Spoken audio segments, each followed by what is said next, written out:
Hello friends, આજે આપણે ધોરણ 7 વિષય ગુજરાતી એકમ 12 સરહદની સફરે તેનું સ્વાધ્યાય પોથીનું સોલ્યુશન જોઈશું. શરૂઆતમાં તો તમારા વિસ્તારમાં બોલતા શબ્દો અને તેના માન્ય અર્થ મેળવીને લખો. તો અહીંયા લખેલા છે, બરાબર? આ રીતે લખવાના છે આપણે.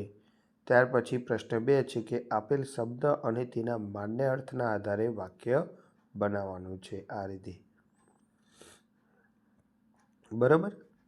ત્યાર પછી આગળ જોઈએ આપણે તો પ્રશ્ન 3 છે કે કોણ બોલે છે તે પાઠના આધારે લખો.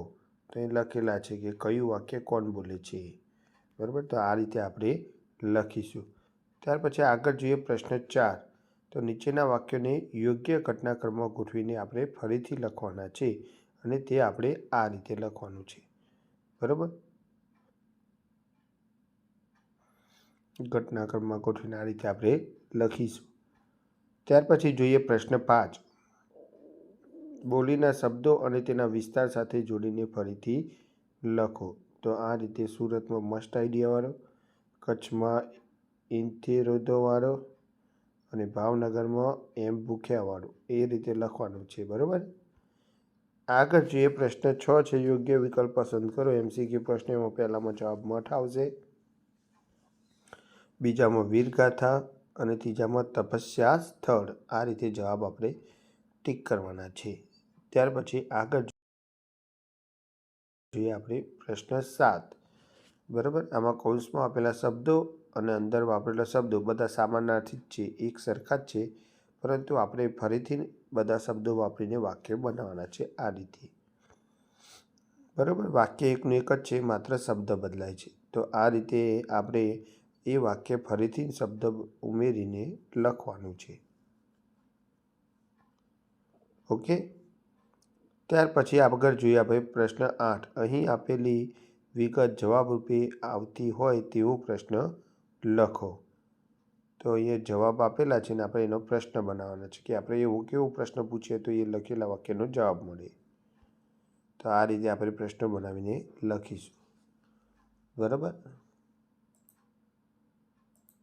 ત્યાર પછી આપણે આગળ જોઈએ હવે પ્રશ્ન 9 કે તમારા વિસ્તારની પ્રસિદ્ધ વાનગીના નામ લખો અને સાથે અન્ય વિસ્તારની પ્રસિદ્ધ વાનગીના પણ નામ લખો.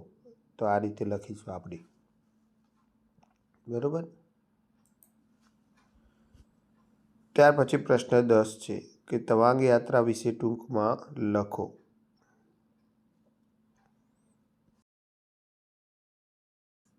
ત્યાર પછી છે સરાંજીના જીવમાં જીવ કેમ આવ્યો? રાજીના રેડ શા માટે થઈ ગયા? તો આ રીતે આપણે લખવાનું છે એનો જવાબ.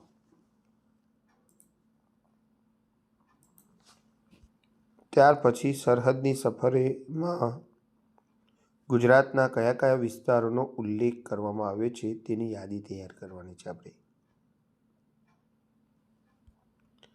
ત્યાર પછી સરહદની સફરેમાં ગુજરાતમાંથી કોણ કોણ તવાંગ યાત્રામાં જોડાયા હતા એમના નામ આપણે આ રીતે લખવાના છે, બરાબર? ત્યાર પછી 5મો પ્રશ્ન કે શું તમે કોઈ યાત્રામાં ગયા છો? કોની સાથે? તો એમાં આપણે આ રીતે જવાબ લખવાનો રહેશે, બરાબર? ત્યાર પછી 6 છે કે તમારા માટે તવાંગ યાત્રા શા માટે મહત્વની છે? બરાબર? આપણે કેમ એને મહત્વની ગણીએ છીએ એ વિચાર આપણે અહીંયા લખવાનો છે. ત્યાર પછી છેલ્લો પ્રશ્ન કે તમે કરેલ પ્રવાસ કે પર્યટન વિશે 10 લીટીમાં લખો. આમાં તમે જો કોઈ પ્રવાસ ગયા હોય તો એના વિશે આપણે આ લખવાનું છે, બરાબર? મેં મારો પ્રવાસ લખ્યો છે, ઓકે? આ સાથે આપણો આ વિડીયો પણ પૂરો થાય છે. Good bye.